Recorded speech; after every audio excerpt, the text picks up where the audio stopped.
The boardroom of Harrison Global Enterprises glowed with polished glass and cold ambition. At the head of the table stood Richard Harrison, the 52-year-old CEO, known as much for his wealth as for his arrogance. He checked his Rolex and scowled. In 15 minutes, a delegation from Beijing Tech Innovations would arrive to discuss a partnership worth $300 million. But his translator, his prized interpreter, had just called in sick. "This is unbelievable," Richard barked, slamming his palm against the table. "How does a man cancel 15 minutes before the biggest meeting of my career?" His assistant, Melissa, flinched, but kept her voice steady. "Sir, we've contacted every language firm in the city. No one can make it on such short notice." Richard paced back and forth, his reflection slicing through the floor-to-ceiling glass. "If this deal falls apart, heads will roll," he muttered. That was when a quiet, deep voice came from the back of the room. "Excuse me, Mr. Harrison, but I can translate for you." The room fell silent. Everyone turned toward Marcus Hill, the janitor, a tall black man in his late 30s, wearing his Navy uniform and pushing a cleaning cart. For a moment, no one spoke. Richard blinked in disbelief, then let out a cruel chuckle. "You?" he sneered. "You clean floors, not contracts." A few executives laughed nervously. Marcus didn't flinch. "With all due respect, sir," he said quietly, "I speak Mandarin fluently. I lived in Shanghai for 7 years. I studied linguistics before coming back home." Melissa raised an eyebrow. "Is this true?" Marcus nodded. "Master's degree in Chinese linguistics, Howard University, class of 2010. The laughter faded, but Richard wasn't convinced. "That's a cute story," he said mockingly. "But I'm not gambling a multi-million-dollar deal on the word of a janitor."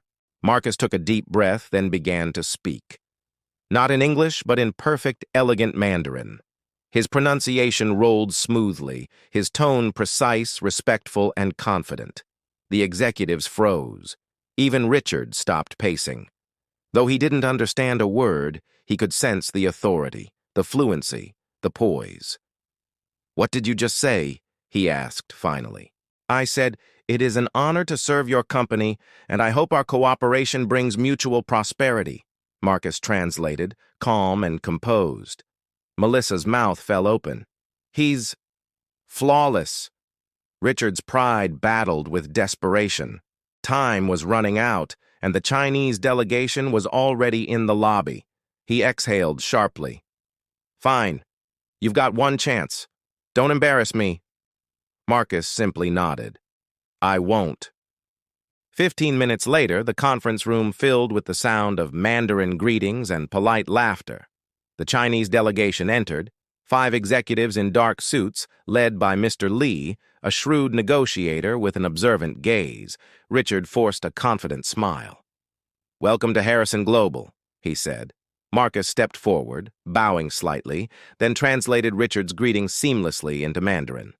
The tone, the pauses, the honorific phrasing, every detail was flawless. Mr. Lee smiled with visible respect. "Your interpreter is very talented," he said in Mandarin, glancing at Marcus. "Not many Westerners capture the subtleties of our language." "Thank you," Marcus replied, in Mandarin. "I'm honored to serve." For the next hour, Marcus guided the meeting like a conductor leading an orchestra. He translated each sentence with precision, but also intuition, softening tones, adapting expressions, bridging cultures with ease. The Chinese delegation laughed when they should, nodded when they needed assurance, and most importantly, stayed engaged. The energy in the room was effortless, flowing, alive. But not everyone was happy. Richard's pride began to sting. How could a janitor, a man he'd barely noticed, command more respect than him? When the delegates stepped out for a short break, Richard turned on Marcus. "Don't get too comfortable," he hissed. "You're lucky I gave you a shot, but don't you dare make me look small in front of them." Marcus looked at him calmly. "I'm not making you look small, sir. I'm just doing my job, the one nobody thought I could do." When the meeting resumed, things took an unexpected turn. Mr. Lee, impressed by Marcus's intelligence, began addressing him directly, not as a translator, but as an equal. They discussed market strategies, trade barriers, and cultural investments, all in fluent Mandarin. Richard sat silently, unable to follow the conversation that was now shaping the future of his company. Finally, Mr. Lee turned to him and said through Marcus, "Your interpreter is not just a translator, he is a strategist. You should value him." Those words hit Richard like a punch. After 2 hours, the meeting ended, not only successfully, but spectacularly. Mr. Lee stood, shook Richard's hand, and said warmly, "We will sign the contract, and I hope your translator will oversee the partnership personally." As the delegation left, the boardroom erupted in applause. Richard stood frozen, speechless. For the first time in his career, he wasn't the most powerful man in the room. That evening, Richard called Marcus into his office. The city skyline glowed behind him, but the arrogance was gone from his face. "I owe you an apology," he said quietly. "I misjudged you." Marcus nodded politely. "Most people do, sir." Richard looked uncomfortable. "Where did you learn to speak Mandarin like that?" "In Shanghai," Marcus replied. "I worked as a consultant for a logistics company until my mother got sick. I came home to take care of her. The janitor job helped pay her medical bills." Richard's voice softened. "You sacrificed your career for family." Marcus smiled faintly. "Some things are worth more than titles." 2 weeks later, Marcus received an unexpected call from Mr. Lee himself. "Mr. Hill," Lee said warmly, "we were deeply impressed.